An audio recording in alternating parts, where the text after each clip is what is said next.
Hey, what's up, you guys? Malcolm X02X here, coming to you with the deck profile. This is my level Eater Monarch build.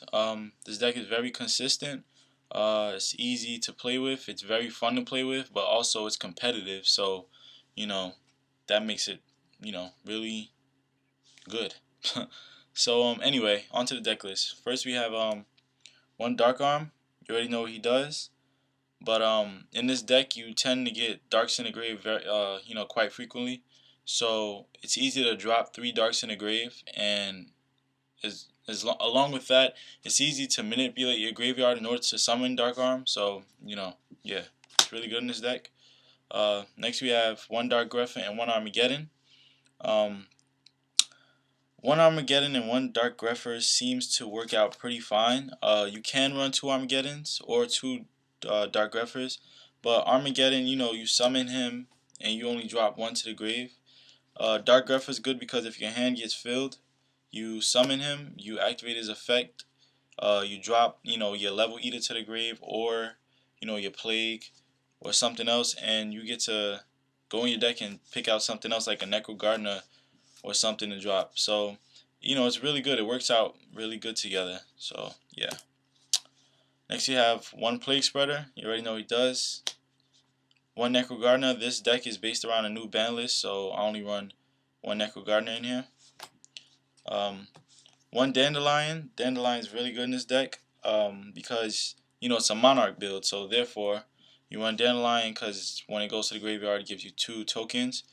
So you can use 1 for 1, ditch this, you get 2 tokens, then you can summon your, Monarchs or whatever.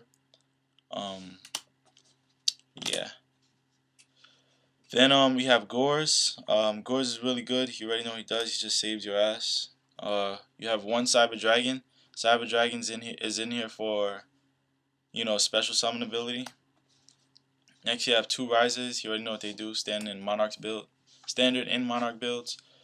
Next you have 3 Caius. You already know what they do. To me, it's the best Monarch ever. Next we have one Gale, best tuner in the game, along with Plague. Next you have Mobius. Only run one of these guys.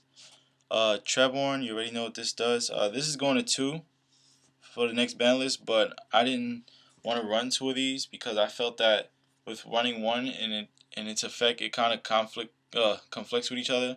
So, no need to run 2 of those. Just run 1.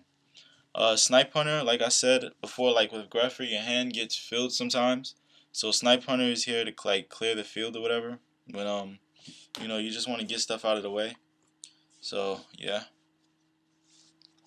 Next you have 3 Level Eaters, the theme of the deck, basically. This card is really broken for it to be a common. This card is broken as hell. You say you summon your Caius or whatever, or you special summon your Cyber Dragon, and you ditch your Level Eater with something, with I don't know, whether it be Grepher's effect or a Foolish or whatever. You ditch it, you special summon it to the field, and then you sack it off for your Caius or whatever, and you can keep doing it as much time as you want, as long as it's a level 5 or higher monster you're dropping the level of. So yeah, it's a really good card. You can use it to sync and all that other stuff, but it can only be tributed, but it doesn't say anything about sync or summoning. So you can sync with this, so it's really good when you want to go for that Mistworm or Stardust. You need the extra level just to push. So yeah. And lastly, your Sangan. Yeah, he's just your searcher of the deck. So that's about it for the monsters. Onto the traps. One Solemn. You already know what that does. One Mirror Force. One Royal Opression. One Call. One Raigeki Break. I might think about running a second one of these because it's just something to drop your cards and pop one on the field. Basically a 1 for 1.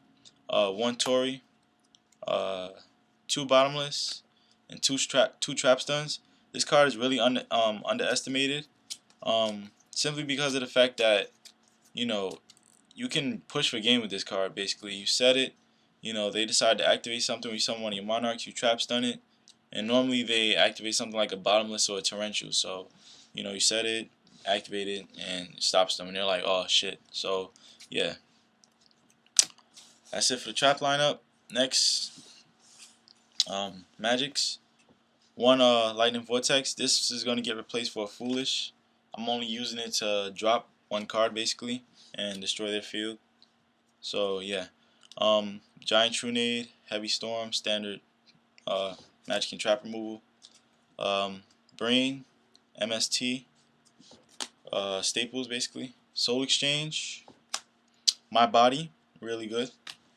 1-for-1. I wish this card was at 2. I really do, and simply because of the fact, because of the fact that you discard one monster card and then you get to special summon a 1-star, and in this deck that's a very good effect to use and have it handy because you can discard like I said your Dandylion and it gets you 2 tokens. So say even if you need those tokens to synchro summon, whatever, because I don't think you contribute them when they're first summoned.